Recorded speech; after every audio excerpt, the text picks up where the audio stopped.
Welcome to the fjords of southern Alaska. Hi, Sam Angel, welcome back to the channel. And this miserable weather today is the site of our little adventure. We are taking this Beaver. Yes, I know I've flown these quite a bit in recent times, but you know what? It's brilliant! I love it. And we're taking a trip from Bell Island Seaplane Base, which is where we are, up to Martin Lake Cabin here in southern Alaska. Now, this is interesting because we're going to be doing some short field float plane flying here, and it is basically the end of float season completely at this point. But you know what? We can time travel in the sim. We can let ourselves have a little bit more time for that. And short field float flying is a little bit of a different nuance. Anyone can land on big open water. There's plenty of room to do it and settle in nicely. We'll talk over some of the finer points as we get there. But these are also wonderful sceneries from the guys that Return to Misty Moorings. I did a video on that once in a while ago, I should say. And with the Beaver, this is so appropriate. It feels like everything is back to where it should be, and we're back where we belong. So let's hop on in the airplane and let's go for a bit of a trip here. So let's... Where are we? Ready to fly. Okay. So quickly looking outside here, the general terrain isn't wonderful, but at the same time, it's a pretty area. And the terrain itself is, well, the scenery, I should say, is fantastic. There are like 30 plus seaplane bases added in cabins and bases themselves all around the region, and it is totally worth visiting. So right now, let me just check my tablet to see what's actually engaged here. Anchor's off. Okay, we'll stick the canoe on. Why not? We're equipped for passengers, but we're carrying cargo. We're taking supplies currently out to Martin Lake Cabin, which is a US Forestry Service cabin. So we're flying some supplies that have been brought in on the boat to here, which means we're going to have to be a little bit careful with how we get in here. It's a tricky little spot. So whilst we wait for the GPSs to fire up, let's get our old girl started, shall we? So if I remember my checklists correctly and my actual Beaver start procedures, everything is set as it should be. Fuel needs to be turned on. We're going to give it a couple of primes here. 3, 4. Recenter ourselves there. Now we have to wobble pump our fuel pressure up. We'll make sure our filter cap is closed. You'll see us in the green there. So we are good to start the aircraft. We're going to give it a couple of turnovers first.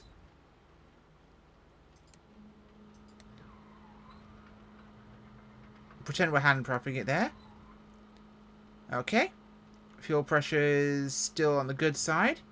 Boost pump's helping that, of course. Okay, let's give her a go here, shall we? So I need multiple hands to do this. Crack the throttle ever so slightly. Mags are ready there. Fuel, I believe, in, based on the information I saw. So we're going to start and give it mags. And we are good. Now we're going to immediately drift forwards here. So I'm going to apply some rudder as we're going to bump into the dock, because unfortunately, as we float through the dock there, you're going to move forwards with the float plane as soon as your engine's started, because even idly you're pulling thrust.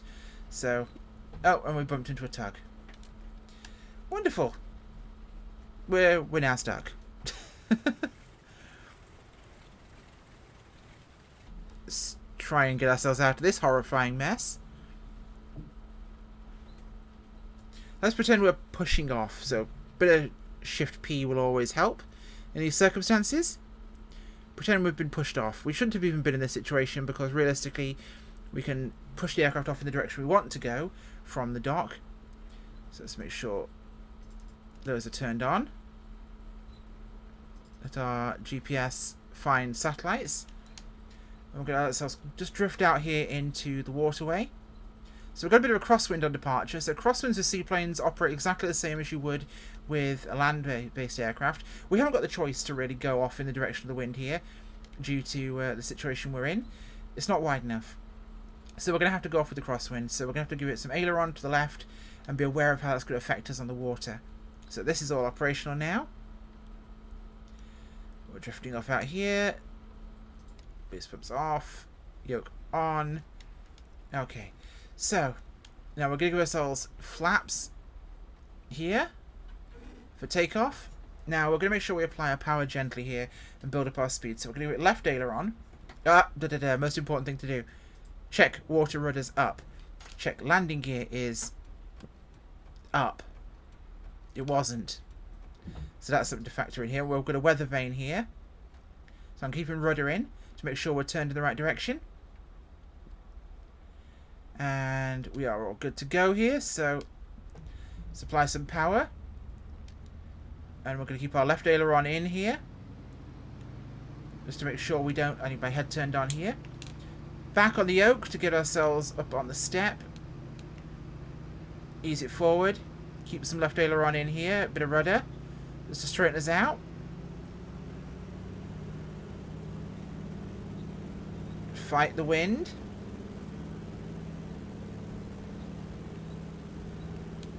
I hate the water in this simulator.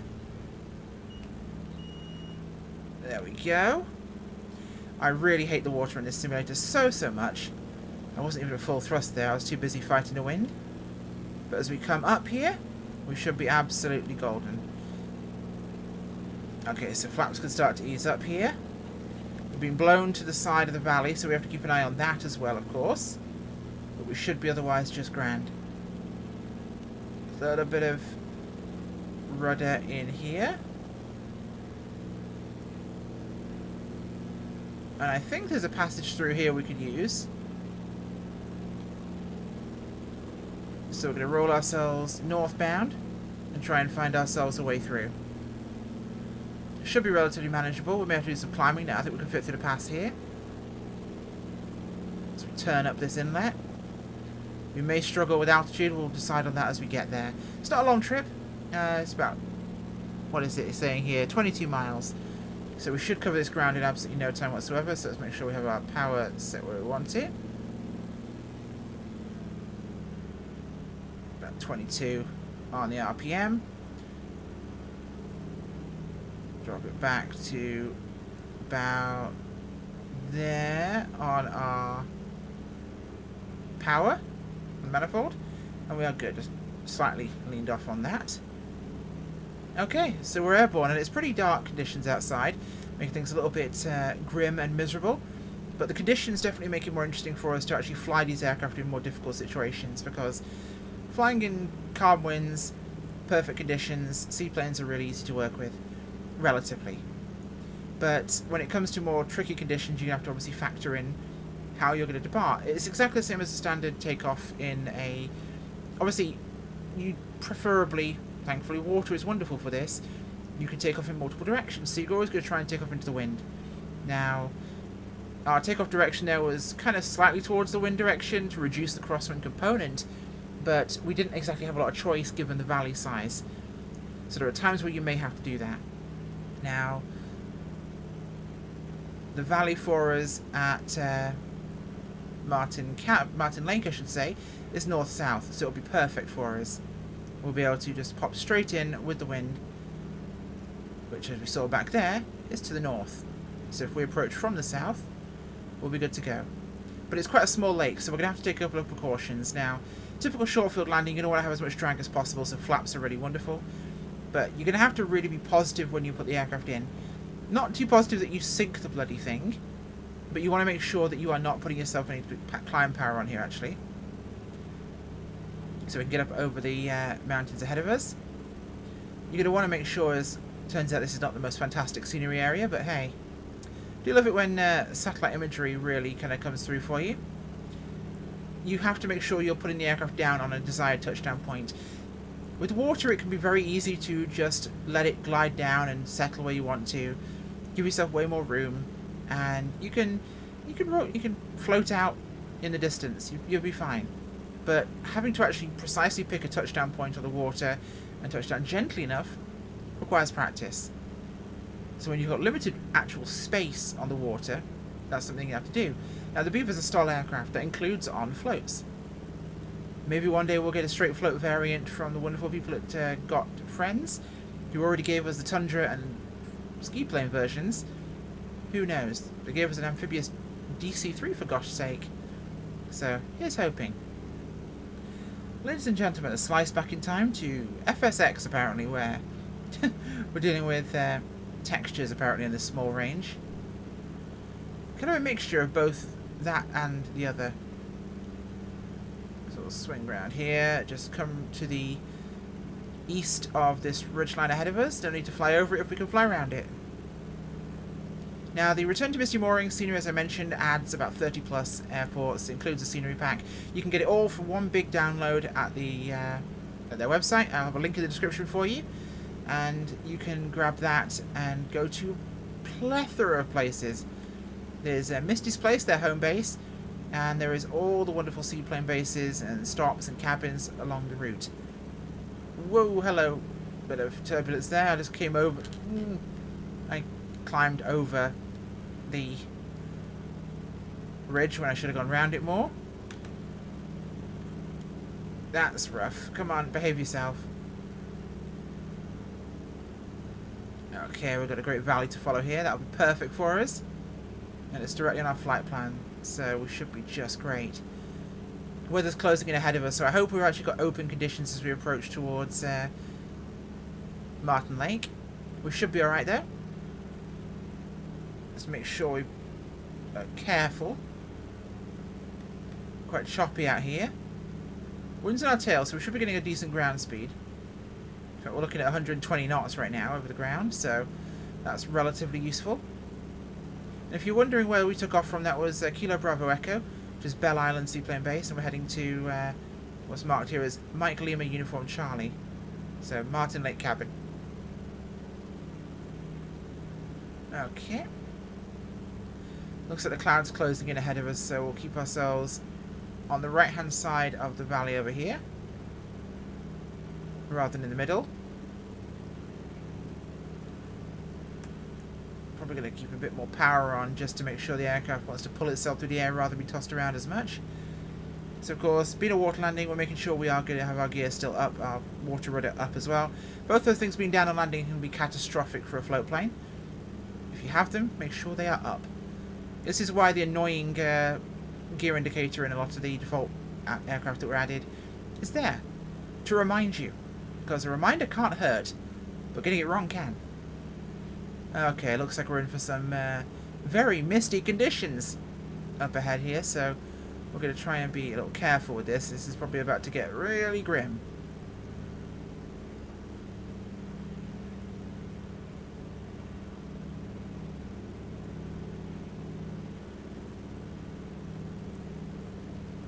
I've just about got visual there. Oh, this is horrific. I'm going to descend here and try and keep visual with the ground. This is flying. This is absolutely flying. It widens out at a moment, so we should be okay. We definitely picked the wrong bloody valley to go down here. If the conditions are like anything like this, with snow blasting in our faces and visual distance like this, we might not be able to land and we'll have to head on to Wrangell. But that's manageable. Oh, here we go. Oh, this is freaking lovely, isn't it? Absolutely lovely. In fact, I'm pretty sure that's a lake and that's looking very frozen. Landing might not be a possibility after all. So we'll have to do some demonstrations of the water near Wrangell itself. We'll continue on if we have to. But I'm guessing we're looking at ice. So we might have just been too close to the cusp of seaplane season. Coming around here, I need to get out of this if I want to do anything other than explode against a mountainous wall. Looks like it's clearing this way, so we'll head there. Don't necessarily trust the GPS terrain readout. It's a good reference, but it's not to be relied upon. I shouldn't be in these conditions at all. This is pretty nasty. Especially for visual flying. Very nasty. But hey, what's life without a challenge? And I will say myself, I quite appreciate a challenge, and I can't bloody see a thing now. Flying at the side of the cockpit is not how you're meant to do this. Push the nose down here. Try and maintain visual with something. There we go. This is crappy. Why did I put myself in this situation? Why did I do this to myself? This is really stupid. Well, I can see more now. We're fine. We're absolutely fine. We can see exactly where we're going. This should take us back out and on course, I hope. Keep the power at a manageable level. And we'll survive this trip yet. Yeah, I'm pretty sure this lake's going to be iced over. Unfortunately, ice in this sim is not solid, so it's technically still water. So we could land there. Are we going to? Well, we'll see. I may slide the weather around, or at least the season around a little bit to give us water. Because if we're going to all this effort to get there, I really want to land. Yeah, we'll fudge things a little bit. We'll make it work. Okay.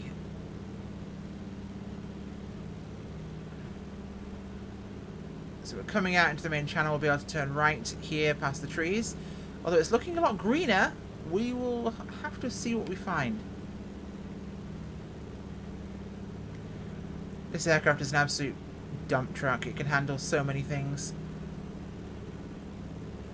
There should be water down below us in a second. Looking frosty again. Yeah, if we come to the lake and it's frozen over, we'll fudge the time of year and we'll be just fine. One of the nice things about being able to dynamically change that in the sim is you can cycle through every month of the year while flying. No problems. We're not changing the weather though. That's for wusses. This weather's horrific, just the way I like it. More power, please. Don't want to get stuck in this wind. Okay, not too far now. Whoa, hello. There we go. That's a tree. I don't really want to be that close to you.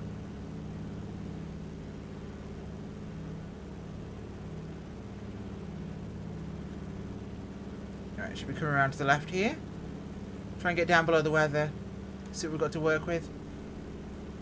I'm pretty sure there's not good news ahead of us. There we go. Let's level this thing out. Problem is we're fighting turbulence, which is making flight stable in IFR conditions relatively difficult. We're constantly going up and down.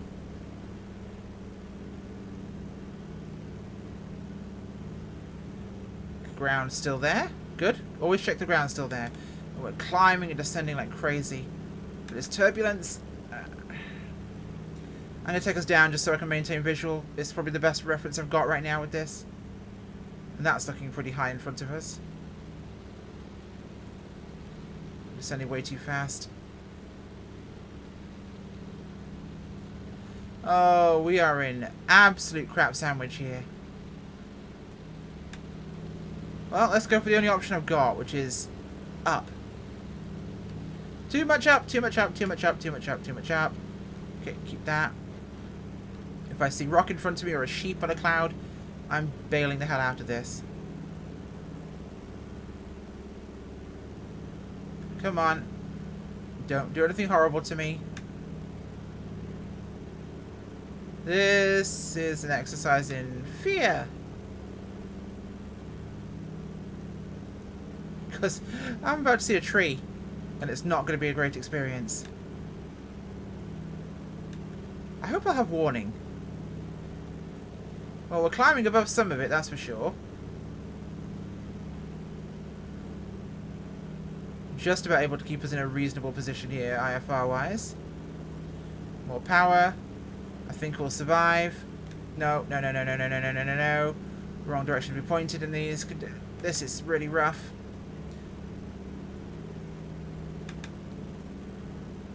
Come on. Bastard, get me over here.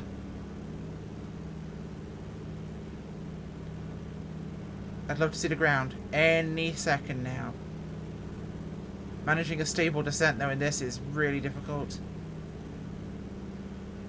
Okay. Power back. Let's descend. Nothing too crazy. No, that's too crazy. Well, our lake's up ahead. I'm pretty sure we're not going to see a damn thing.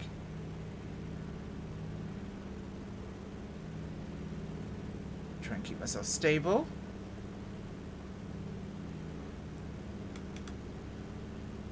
Oh god. No, that's almost nose down. We don't want to do that. Okay, come on. Down we go. Down we go. Not 2,000 feet a minute descent rate, please. Even out. Please, even out. This is... Oh, there's ground. There's the ground. Okay. That's step one. We have visual with the ground. Whew. This is nerve-wracking. Oh, let's get rid of that. That's annoying to see. Okay. So, that's looking pretty frozen. We're going to fiddly-widdly the season a little tad. Because I came all this way and survived all this, that I really want to actually see it properly. Oh, really? Is it not going to let me change it? No, it's not. Well, bugger.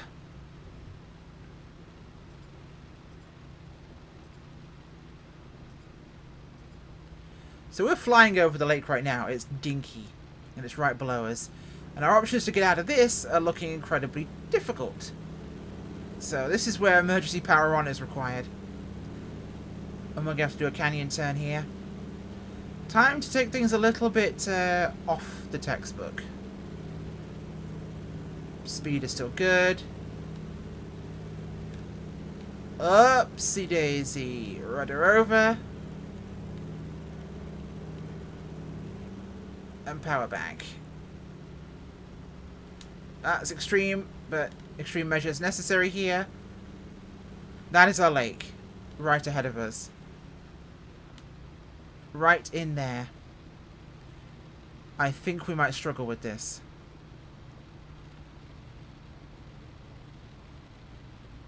And we could land on it pretending it's still wet. But see what I mean about having to plan this ahead? You know what, we're going to land this like it's water. We'll be fine.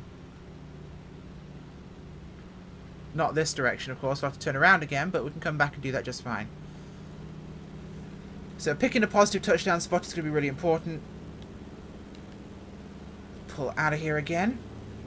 We've got a decent straight stretch here, so we should be alright. But we're going to have to manage this quite carefully.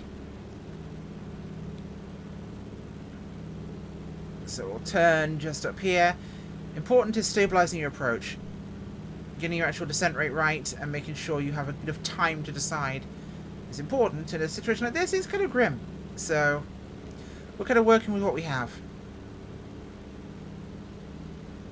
And right now we have extremely limited visibility. Let's slow this plane down. Give it a couple of pumps at the flaps. Whoa, we're about to stall with power on here. Okay. Bring it back. And bring her down.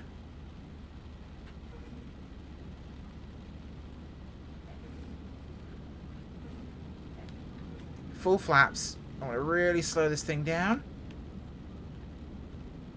And we're going to pick just after this outcropping ahead of us on our right. Is our touchdown point. Pitch is almost straight here.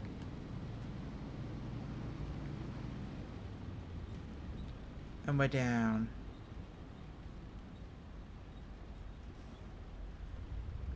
Now, does this see this as water? I can't even tell. This is friggin' horrible. Well, I'm still moving and my wheels aren't down, so... yeah, I guess it sees it as water. Let's see if we bob.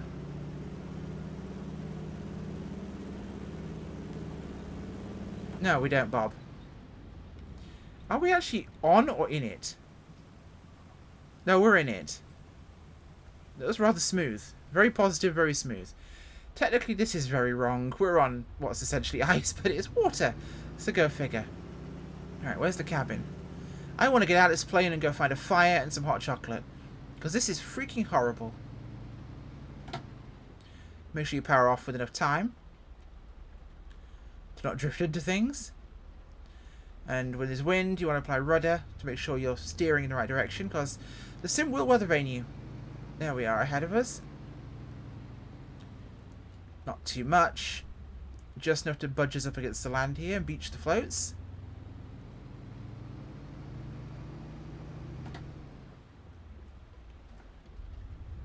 That looks incredibly inviting up there.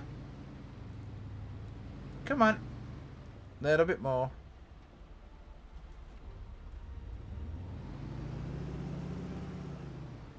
This goes all the way in here, I think. This must be a little river inlet.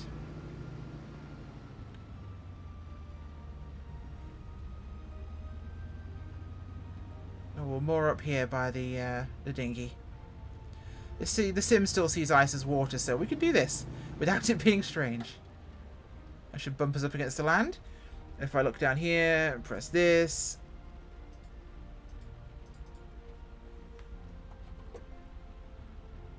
Why can't I press the anchor? Do I have to shut down first?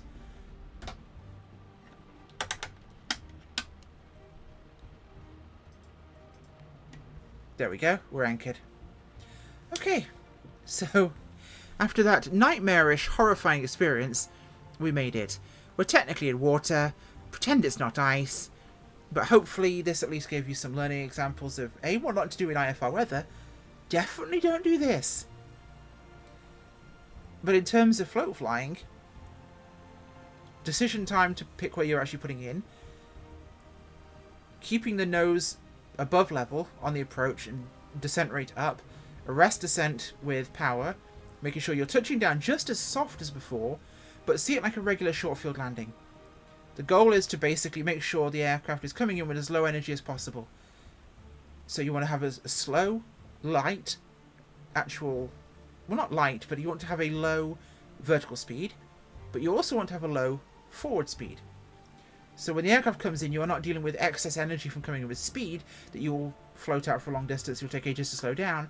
If you can keep the aircraft just nose above 0 degrees, keep the wing level on the approach down, let the flaps help you to lose lift and speed. You want to keep the aircraft slightly nose up, bring it in, allow it to actually descend, give it power to help arrest that descent, which is going to be more extreme than you'd want to touch down at, which will capsize you. Bring the aircraft in and you'll see we actually stopped very quickly. Not very quickly, but quickly in float terms. We had to taxi quite a way. Hopefully a banal idiot talking about float planes was helpful. They keep talking about how they're going to improve water with the next sim update. I bloody hope so! Hurry up! You've just released how many float planes with this world update, the 40th anniversary? Spruce Goose? Goose? Beaver? Fix your water, Asobo. Please. Please. Please. Thanks for watching, guys. Hopefully you weren't as horrified as I was. Remember, fly anywhere you want, but don't fly like me. Bye!